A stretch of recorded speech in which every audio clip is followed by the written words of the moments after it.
ধরুন আপনি ঘুম থেকে উঠলেন, সকালের চা খাচ্ছেন, আর খবরে দেখলেন রাতের আঁধারে কাঁটাতারের ওপাশ থেকে ভারতীয় সীমান্তরক্ষীরা শত শত মানুষকে ঠেলে দিয়েছে বাংলাদেশের ভেতরে।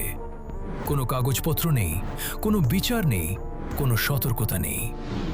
এটা গল্প না, এটাই আজকের বাস্তবতা। কিন্তু শুধু বর্ডার নয়, দেশের ভেতরেও শুরু হয়েছে এক সাইকোলজিক্যাল আর কালচারাল যুদ্ধ।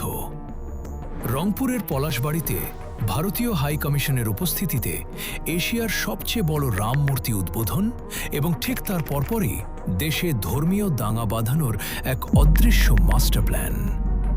বাতাসে ভাসছে রংপুরকে বাংলাদেশ থেকে আলাদা করে দেওয়ার মতো এক ভয়ঙ্কর ব্লু প্রিন্টের কথা। কিন্তু কেন? হঠাৎ করে ভারতের এই অ্যাগ্রেসিভ বা আগ্রাসী রূপের পেছনের আসল কারণ কি? জিওপলিটিক্সের ডার্ক ওয়ার্ল্ডে এর উত্তর লুকিয়ে আছে মাত্র একটি সিদ্ধান্তে, আর তা হল বাংলাদেশের নতুন সরকার প্রধান তারেক রহমানের প্রথম দ্বিপাক্ষিক সফর হিসেবে দিল্লিকে বাদ দিয়ে চীন ও মালয়েশিয়াকে বেছে নেওয়া। আজকের ভিডিওতে আমরা ডিকোড করব তিনটি এক্সক্লুসিভ প্রশ্ন। প্রথমত, তারেক রহমানের এই চীন সফর ভারতের গত 15 বছরের অহংকারে কিভাবে চরম আঘাত হেনেছে। দ্বিতীয়ত, বর্ডারে পুশিন এবং রংপুরে দাঙ্গার উস্কানির মাধ্যমে ভারতের গোয়েন্দা সংস্থা র আসলে কিসের সিগন্যাল দিচ্ছে।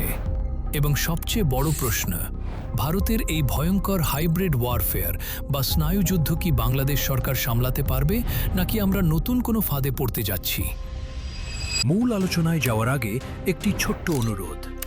আন্তর্জাতিক রাজনীতির এমন অজানা এবং এক্সক্লুসিভ বিশ্লেষণ সবার আগে পেতে এখনই ডিকোডেড বাংলা চ্যানেলটি সাবস্ক্রাইব করে বেল আইকনে ক্লিক করে রাখুন। চলুন শুরু করা যাক আজকের ডিকোড। বর্তমান উত্তেজনার পেছনের মূল কারণটি বুঝতে হলে আমাদের ভারতের সাইকোলজি বুঝতে হবে। গত 1.5 দশক ধরে একটি অঘোষিত নিয়ম হয়ে দাঁড়িয়েছিল যে বাংলাদেশের যে কোনো সরকার প্রধানের প্রথম বিদেশ সফর হবে ভারত। এটি ছিল ভারতের কাছে বাংলাদেশের বশ্যতা বা আনুগত্য স্বীকারের একটি প্রতীক। কিন্তু 2024 সালের অগস্ট বিপ্লবের পর পুরো গেম চেঞ্জ হয়ে যায়। সরকার প্রধান হিসেবে তারেক রহমান তার প্রথম মেগা দ্বিপাক্ষিক সফরের জন্য বেছে নিলেন ভারতের সবচেয়ে বড় জিওপলিটিক্যাল শত্রু চীন এবং শক্তিশালী মুসলিম রাষ্ট্র মালয়েশিয়াকে। জিও ডিপ্লোম্যাসির ভাষায় এটি ভারতের জন্য শুধু একটি কূটনৈতিক হার নয়, এটি ছিল দিল্লির গালে একটি সরাসরি চড়। ভারত বুঝতে পেরেছে বাংলাদেশ এখন আর তাদের স্যাটেলাইট স্টেট বা পকেট রাষ্ট্র নেই। ঢাকা এখন বাংলাদেশ ফার্স্ট পলিসিতে স্বাধীনভাবে গ্লোবাল পরাশক্তিদের সাথে ডিল করছে। আর এই সত্যটা দিল্লি কোনোভাবেই হজম করতে পারছে না।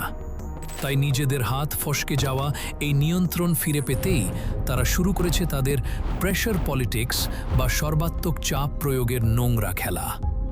এই প্রেশার পলিটিক্সের প্রথম এবং সবচেয়ে ভয়ঙ্কর অস্ত্র হল বর্ডার টেররিজম। সীমান্তে হঠাৎ করে বিএসএফের আগ্রাসন এবং হত্যার সংখ্যা বেড়ে যাওয়ার কারণ শুধু গরু পাচার বা স্ম্যাগলিং নয়। ভারত একটি পরিকল্পিত পুশ ইন স্ট্র্যাটেজি হাতে নিয়েছে। গত কয়েক সপ্তাহে সীমান্তে বিএসএফের একের পর এক গুলি, নাগরিক হত্যা এবং সবচেয়ে ভয়ঙ্কর ব্যাপার হল রাতের অন্ধকারে জোর করে বাংলাভাষী মুসলিমদের বাংলাদেশে পুশ ইন করানোর চেষ্টা।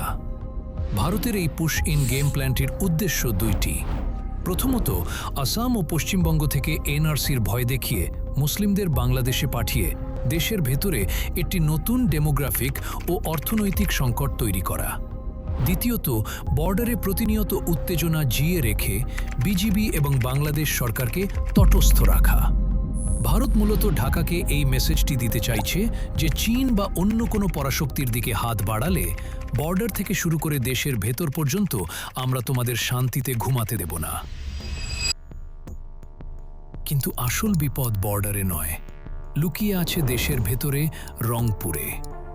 আপনি হয়তো ভাবছেন, ভারত যদি চাপ দিতেই চায় তবে হঠাৎ করে রংপুর কেন তাদের টার্গেট হলো? ম্যাপের দিকে তাকালে আপনি পুরো গেমটি বুঝে যাবেন। বাংলাদেশের রংপুর অঞ্চলটির ভৌগোলিক অবস্থান হল ঠিক ভারতের সেই চিকেন নেক বা শিলিগুড়ি করিডোরের কাছে। রংপুরের পলাশবাড়িতে ভারতীয় হাই কমিশনের উদ্যোগে এশিয়ার সবচেয়ে বড় রাম মূর্তি উদ্বোধনের বিষয়টি কোনো সাধারণ ধর্মীয় বিষয় নয়। এটি মূলত একটি ফ্ল্যাশ পয়েন্ট বা উস্কানি তৈরির মাস্টার প্ল্যান। ভারতের ইন্টেলিজেন্স বা গোয়েন্দা সংস্থাগুলো চায় এমন কোনো সেন্সিটিভ ইস্যু তৈরি করতে যাতে বাংলাদেশের ভেতরে কট্টরপন্থীদের সাথে একটি সাম্প্রদায়িক দাঙ্গা বা ঝামেলা বেঁধে যায়। আর একবার যদি দাঙ্গা বাঁধানো যায়, তবে সোশ্যাল মিডিয়া এবং তাদের গ্লোবাল মিডিয়া প্রোপাগান্ডা ব্যবহার করে পুরো বিশ্বে তারা এই ন্যারেটিভ বা বয়ান দাঁড় করাবে যে বর্তমান সরকারের আমলে বাংলাদেশের সংখ্যালঘুরা নিরাপদ নয়।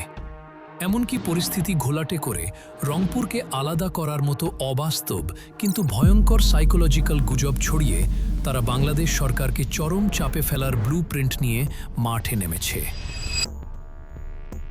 বিশ্ব রাজনীতির এই দাবার বোর্ডে বাংলাদেশ এখন আর কারো করুণার পাত্র নয়। ভারত বুঝতে পেরেছে তাদের পুরনো সেই আধিপত্যের দিন শেষ। আর এই ক্ষমতা হারানোর হতাশা থেকেই তারা বর্ডার হত্যা, পুশিন এবং অভ্যন্তরীণ দাঙ্গা বাঁধানোর মতো সস্তা কিন্তু ভয়ঙ্কর খেলায় মেতে উঠেছে।